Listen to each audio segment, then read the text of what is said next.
नमस्कार प्यारे भाइयों बहनों और बच्चों। यह वीडियो हम रामचंद्र जी के बारे में बना रहे हैं। जब वे चित्रकूट में रहते थे सीता माता के साथ और लक्ष्मण जी के साथ, उन्हें 14 वर्ष का वनवास हुआ था। तो वनवास के दौरान उन्होंने निर्णय किया कि यह चित्रकूट में हम लोग रहेंगे, और वहीं पर उन्होंने एक झोपड़ी बनाई फूस की, और वहीं पर रहते थे। अपन राक्षसों की का वध करके उन ऋषि मुनियों के यज्ञ की रक्षा करते थे, और उसी समय वे वहाँ पर अपना दिनचर्या बिताया करते थे। एक बार श्री रामचंद्र जी सीता माता के जूड़े में फूल लगा रहे थे, तो उसी समय जो इंद्र का बेटा जयंत है, उसने सोचा लोग इन्हें भगवान कहते हैं, इन्हें विष्णु का अवतार कहते हैं, लेकिन इनके क्रियाकलाप जो हैं वे सब साधारण मनुष्य जैसे हैं। ये देखो अपनी पत्नी को फूल लगा रहे हैं, अपनी पत्नी का श्रृंगार कर रहे हैं। अगर ये भगवान हैं तो इनमें कुछ दिव्यता होनी चाहिए। यह जो कार्य है यह तो सामान्य मनुष्य जैसा है। इसी की परीक्षा लेने के लिए उसने एक कौवे का भेष बनाया, और कौवे का भेष बनाकर उस समय जाकर सीता माता के पैर में चोंच से ठोक दिया। तो यह रामचंद्र जी ने देखा तो उन्हें बहुत खराब लगा, और उन्होंने उसको एक तीर से मारा। वो उड़ गया लेकिन उसको तीर से मारा। वह उड़ते उड़ते बचाओ बचाओ करते करते चारों ओर गया, लेकिन किसी ने उसकी मदद नहीं की, क्योंकि उसके पीछे रामचंद्र जी का तीर जा रहा था, जो कि जिससे कि उसे कोई नहीं बचा सकता था। वह ब्रह्मा जी के पास गया कि हे भगवान मेरी रक्षा कीजिए, त्राहि माम प्रभु त्राहि माम, मुझे इस तीर से बचाइए। तो उन्होंने पूछा क्या क्या है तुमने? तो उसने बताया, सारा वृतांत सुनाया। तो कहा कि तुम जगदम्बा माँ सीता के पैर में चोंच मार के आए हो, तुम्हें इस तीर से कोई नहीं बचा सकता। वे साक्षात विष्णु का अवतार हैं, और तुमने ऐसी गलती क्यों की? उसने कहा मैं अब ऐसी गलती कभी नहीं करूँगा, कृपया मुझे बचा लीजिए।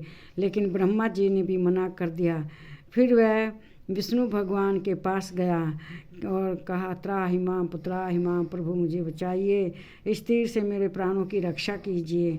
तो उन्होंने कहा कि ये तीर किसका है, तुम्हारे पीछा क्यों कर रहा है? तो उसने सारा वृत्तांत बताया कि मैंने रामचंद्र जी को साधारण मनुष्य समझकर जाकर सीता माता के पैर में चोंच से मार दिया।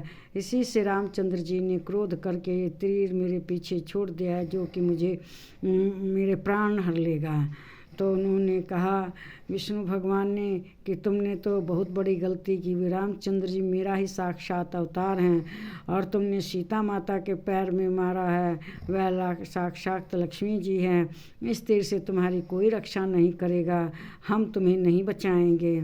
इस तरह से फिर वह शिव जी के पास गया। वह जानता था कि भोलेनाथ तो सबके सुनते हैं, सबकी मनोकामना पूर्ण करते हैं, भोलेनाथ मेरी ज़रूर रक्षा करेंगे।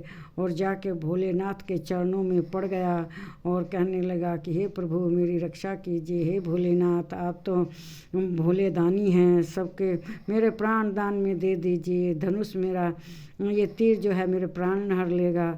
तो भोलेनाथ ने कहा कि ये तीर किसका है, तुम्हारे पीछे क्यों पड़ा हुआ है?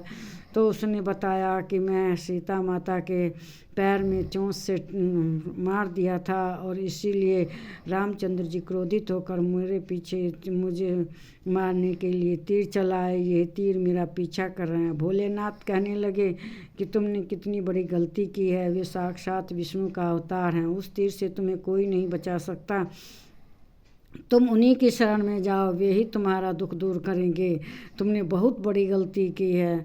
उसने कहा कि हे प्रभु मुझे मेरी रक्षा कीजिए, किसी भी तरह से इस तीर से मेरे प्राणों की रक्षा कीजिए। तो भोलेनाथ ने कहा कि तुम निसंकोच उनकी शरण में चले जाओगे, माफ़ी मांग लूँगी तो वे तुम्हें ज़रूर माफ़ कर देंगे, जाओ उनके शरण में जाओ, वे तीर निकाल के तुम्हें मुक्त कर दें, तुम्हें तीर से मुक्ति दे देंगे। तब वे कहें कि फिर हिम्मत जुटा के रामचंद्र जी की शरण में गया। तो रामचंद्र जी ने कहा कि देखो तुमने अपराध किया है, इसकी सज़ा तो तुम्हें मिलेगी ही, तो मैं तीर तो निकाल दूंगा तुम्हारी लेकिन एक आँख चली जाएगी। इसी से आप लोग को देखते होंगे कि कौवे की एक ही आँख होती है जो कि घूम घूम कर दोनों ओर देखती है, और यह उसी का परिणाम है। इस वीडियो को लाइक कीजिए, शेयर कीजिए, इस पर कमेंट कीजिए, मेरे चैनल को सब्सक्राइब कीजिए। नमस्कार मेरे प्यारे भाइयों, बहनों और बच्चों।